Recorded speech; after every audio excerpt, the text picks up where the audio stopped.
La plateforme Cyrus Santé est l'un des leaders de l'organisation des transports sanitaires en France. Nous agissons en intermédiaire entre les établissements de santé et les ambulanciers. Nous avons coordonné plus de 500 000 transports. Cyrus est une solution innovante qui permet de simplifier le transport de manière efficace et sécurisée. Notre modèle économique repose sur la gratuité pour les établissements de santé. Nous tirons notre financement depuis les transporteurs avec des prix modérés. Le modèle économique est désormais pérenne. Nous voici au centre hospitalier de Saint-Dié. Une infirmière commande un transport sanitaire. Elle ouvre le formulaire de mission et se laisse guider pas à pas par les rubriques colorées en jaune. L'infirmière appartient à l'unité de soins de longue durée, soins USL2D. Elle saisit le nom du patient qui est automatiquement rempli lorsque le système est interfacé à un logiciel DPI. Le transport est proposé pour le 30 septembre. Il s'agira d'un transfert en ambulance pour le centre hospitalier de Saint-Dié pour la médecine B. Le rendez-vous est fixé à 17h30. Le formulaire est prêt à l'envoi.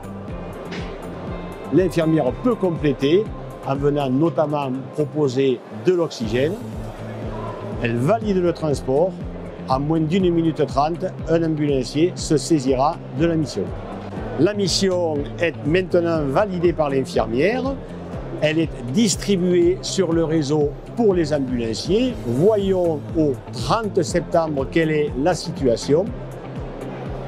La course est bien ici inscrite en attente de distribution. En moins d'1 minute 30, elle sera saisie par un ambulancier, peut-être Alliance Ambulance Lavée-Audacienne. La course a été saisie, elle n'est plus en attente, elle est maintenant acceptée. Voici la course.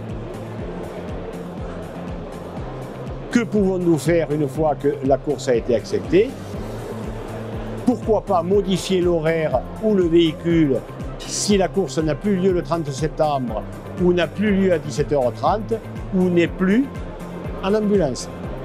Le système va envoyer la modification de l'horaire à l'ambulancier qui s'était saisi de la mission et attendra de lui qu'il accepte ou non les nouvelles conditions.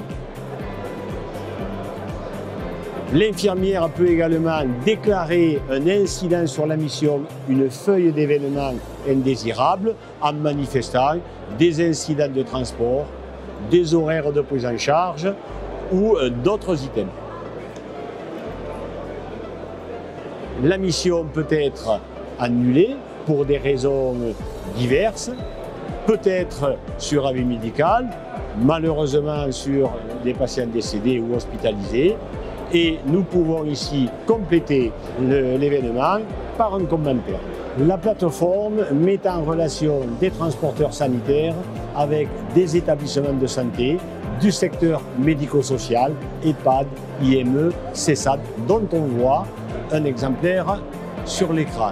En particulier, arrêtons-nous sur le GHT Sud-Seine-et-Marne, qui lui-même se trouve décliné des EHPAD et des centres hospitaliers dans 5 villes différentes, Fontainebleau, Nemours, Montereau, Brie-Comte-Robert et Melun.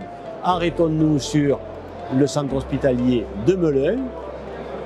Des profils ont été distribués qui donnent des droits d'accès à des personnels, cadres de pôle. Voici tous les personnels cadres de pôle qui interviennent sur des services qui sont ici déclinés, cardiologie, voici les utilisateurs qui ont des droits d'accès sur le service de cardiologie, c'est-à-dire qui peuvent commander des transports sanitaires pour le compte du service cardiologie. La commande de transport sanitaire implique que nous ayons en face de nous des ambulanciers. Voici 30% du parc français en matière d'ambulanciers qui défilent devant nous. Nous avons ici un exemple de tableau de bord que la plateforme envoie automatiquement à tous les centres hospitaliers et tous les établissements adhérents, tous les premiers du mois, et qui référence l'intégralité de l'activité de la plateforme pour le centre hospitalier. Ici, nous voilà au centre hospitalier de Creil. Nous déclinons 11 tableaux de bord sur l'activité du mois d'août 2020, le premier d'entre eux étant l'activité journée par journée, répartie par type de véhicule et totalisée ici. Au mois d'août 2020, le centre hospitalier de Creil a adressé 445 missions de transport à des transporteurs qui sont ici déclinés, Creil Ambulance, Secours, chacun ayant le nombre de missions qu'il aura reçues. Les missions sont reçues en provenance de services qui sont ici proposés. L'hémodialyse est pour l'hôpital de Creil le service le plus distributeur de missions, 109 missions distribuées au mois d'août, distribuées par des infirmières dont on peut venir ici mesurer la participation à la saisie des commandes, sur des destinations hospitalières, l'hôpital Paul Doumer de l'AP-HP ayant été le plus souvent sollicité par l'hôpital de Creil avec 24 missions au mois d'août.